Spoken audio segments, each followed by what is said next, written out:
বিশ্বনবী সাল্লাল্লাহু আলাইহি ওয়াসাল্লাম এই পৃথিবীর বুকে এসেছেন অন্যান্য নবীর মতো করে নয়।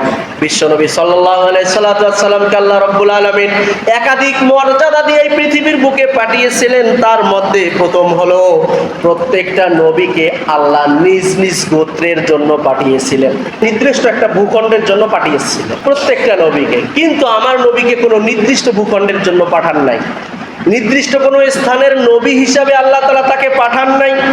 আল্লাহ রাব্বুল আলামিন পবিত্র কোরআনুল কারীমের এর অ্যানসার দিয়ে দিলেন। আল্লাহ বললেন, ওয়ামা আরসালনাকা ইল্লা কাফাতাল লিন্নাসি বাশীরাও ওয়া নাযীরা। আল্লাহ রাব্বুল আলামিন বললেন, হে নবী, আমি আপনাকে গোটা পৃথিবীর সমস্ত মানুষের জন্য সুসংবাদ দানকারী হিসেবে পাঠিয়েছি। সুবহানাল্লাহ বলেন।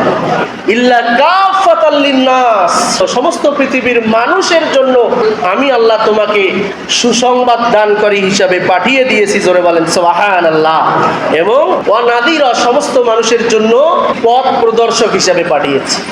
তাহলে বিশ্বনবী সাল্লাল্লাহু আলাইহি সাল্লামের প্রথম যে গুণ অন্য নবীর চাইতে আলাদা, সেটা হচ্ছে নির্দিষ্ট কোনো ভূখণ্ডের জন্য আমার নবীকে পাঠান নাই।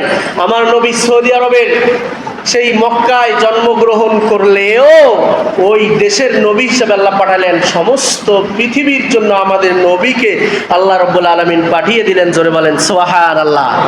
তারপরে সূরা আম্বিয়ার আরেকটা আয়াত দিয়ে আল্লাহ আমাদেরকে জানিয়ে দিলেন, ওয়ামা আরসালনাকা ইল্লা রাহমাতাল লিল আলামিন, আমি আল্লাহ তামাম পৃথিবীর সমস্ত মানুষের জন্য রহমত হিসাবে পাঠিয়ে দিয়েছি। জোরে বলেন সুবহানাল্লাহ।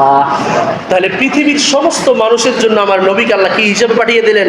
রহমত হিসাবে পাঠিয়ে দিলেন।